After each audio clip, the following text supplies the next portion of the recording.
Chapter 22 Through a Dragon's Eye. The next morning, Eragon woke with stiff limbs and purple bruises.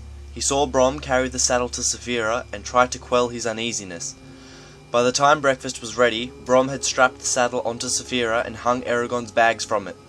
When his bowl was empty, Eragon silently picked up his bow and went to Saphira. Brom said, "Now remember, grip with your knees, guide her with your thoughts, and stay as flat as you can on her back. Nothing will go wrong if you don't panic." Eragon nodded, sliding his unstrung bow into its leather tube, and Brom boosted him into the saddle. Saphira waited impatiently while Eragon tightened the bands around his legs.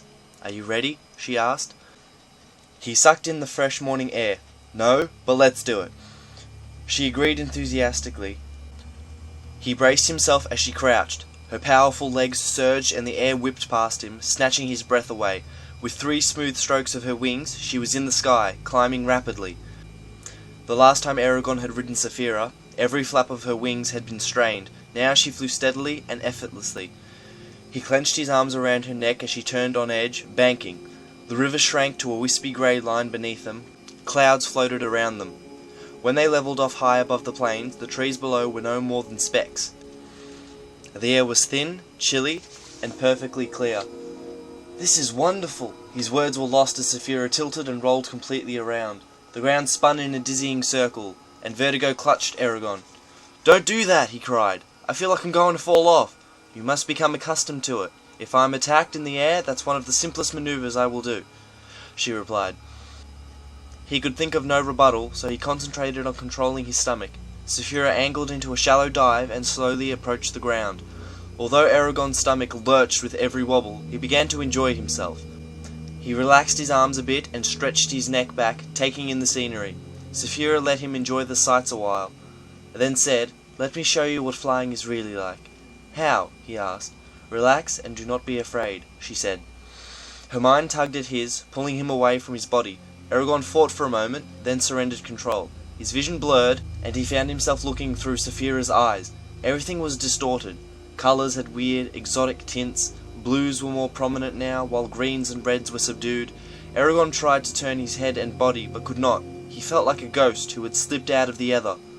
Pure joy radiated from Saphira as she climbed into the sky. She loved this freedom to go anywhere. When they were high above the ground, she looked back at Eragon. He saw himself as she did, hanging on to her with a blank look. He could feel her body strain against the air, using updrafts to rise. All her muscles were like his own. He felt her tail swinging through the air like a giant rudder to correct her course. It surprised him how much she depended on it. Their connection grew stronger until there was no distinction between their identities. They clasped their wings together and dived straight down, like a spear thrown from on high. No terror of falling touched Eragon, engulfed as he was in Saphira's exhilaration. The air rushed past their face, their tail whipped in the air, and their joined minds revelled in the experience. Even as they plummeted toward the ground, there was no fear of collision. They snapped open their wings at just the right moment, pulling out of the dive with their combined strength. Slanting toward the sky, they shot up and continued back into a giant loop. As they levelled out, their minds began to diverge, becoming distinct personalities again. For a split second, Eragon felt both his body and Saphira's, then his vision blurred and he again sat on her back.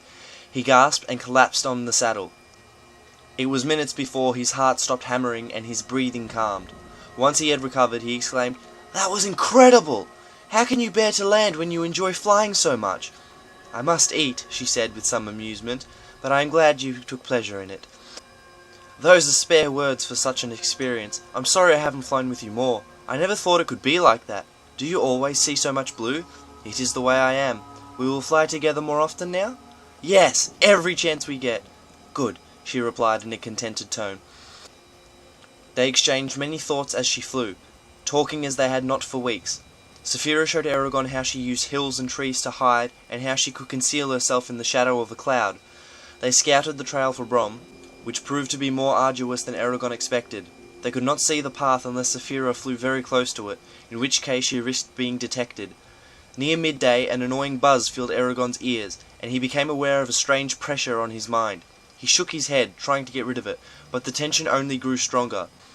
Brom's words about how people could break into others' minds flashed through Eragon's head, and he frantically tried to clear his thoughts.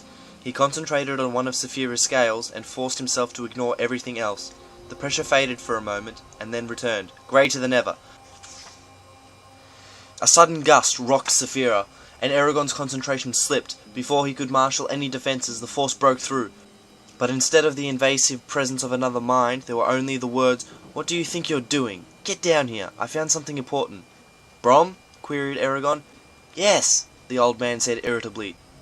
"Now get that oversized lizard of yours to land. I'm here." He sent a picture of his location. Eragon quickly told Saphira where to go, and she banked toward the river.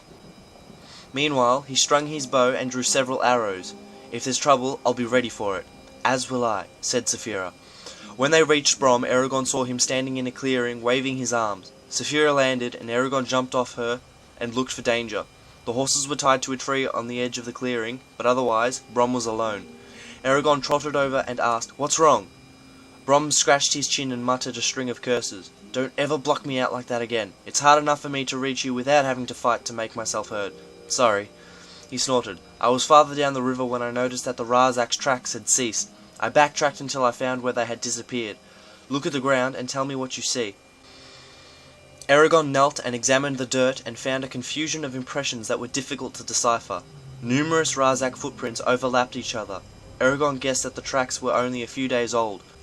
Superimposed over them were long, thick gouges torn into the ground. They looked familiar, but Eragon could not say why. He stood, shaking his head. "I don't have any idea what." Then his eyes fell on Saphira, and he realized what had made the gouges. Every time she took off, her back claws dug into the ground and ripped it in the same manner. "This doesn't make any sense, but the only thing I can think of is that the Razak flew off on dragons, or else they got into giant birds and disappeared into the heavens. Tell me you have a better explanation." Brom shrugged. "I've heard reports of the Razak moving from place to place with incredible speed, but this is the first evidence I've had of it. It will be almost impossible to find them if they have flying steeds. They aren't dragons, I know that much. A dragon would never consent to bear a Razak. What do we do? Saphira can't track them through the sky. Even if she could, we would leave you far behind." "There's no easy solution to this riddle," said Brom. "Let's have lunch while we think on it. Perhaps inspiration will strike us while we eat." Eragon glumly went to his bags for food. They ate in silence, staring at an empty sky. Once again, Eragon thought of home and wondered what Roran was doing. A vision of the burnt farm appeared before him, and grief threatened to overwhelm him. "What will I do if we can't find the Razak? What is my purpose then? I could return to Carver Hall." He plucked a twig from the ground and snapped it between two fingers, or just travel with Brom and continue my training. Eragon stared out at the plains, hoping to quiet his thoughts. When Brom finished eating, he stood and threw back his hood. "I have considered every trick I know, every word of power within my grasp, and all the skills we have, but I still don't see how we can find the Razak." Eragon slumped against Saphira in despair. Saphira could show herself at some town. That would draw the Razak like flies to honey, but it would be an extremely risky thing to attempt. The Razak would bring soldiers with them, and the king might be interested enough to come himself, which would spell certain death for you and me. "So what now?" asked Eragon, throwing his hands up. "Do you have any ideas, Saphira?" "No." "That's up to you," said Brom. "This is your crusade." Eragon ground his teeth angrily and stalked away from Brom and Saphira. Just as he was about to enter the trees, his foot struck something hard. Lying on the ground was a metal flask with a leather strap just long enough to hang off someone's shoulder. A silver insignia Eragon recognized as the Razak symbol was wrought into it. Excited, he picked up the flask and unscrewed its cap. A cloying smell filled the air, the same one he had noticed when he found Garrow in the wreckage of their house. He tilted the flask, and a drop of clear, shiny liquid fell on his finger. Instantly, Eragon's finger burnt as if it was on fire. He yelped and scrubbed his hand on the ground. After a moment, the pain subsided to a dull throbbing. A patch of skin had been eaten away. Grimacing, he jogged back to Brom. "Look what I found." Brom took the flask and examined it, then poured a bit of the liquid into the cap. Eragon started to warn him. "Watch out, it'll burn." "My skin, I know," said Brom. "And I suppose you went ahead and poured it all over your hand. Your finger." "Well, at least you showed sense enough not to drink it. Only a puddle would have been left of you." "What is it?" asked Eragon. "Oil from the petals of the seether plant, which grows on a small island in the frigid northern seas. In its natural state, the oil is used for preserving pearls. It makes them lustrous and strong. But when specific words are spoken over the oil, along with a blood sacrifice, it gains the property to eat any flesh. That alone wouldn't make it special. There are plenty of acids that can dissolve sinew and bone, except for the fact that it leaves everything else untouched. You can dip anything into the oil and pull it out unharmed, unless it was once part of an animal or human. This has made it a weapon of choice for torture and assassination.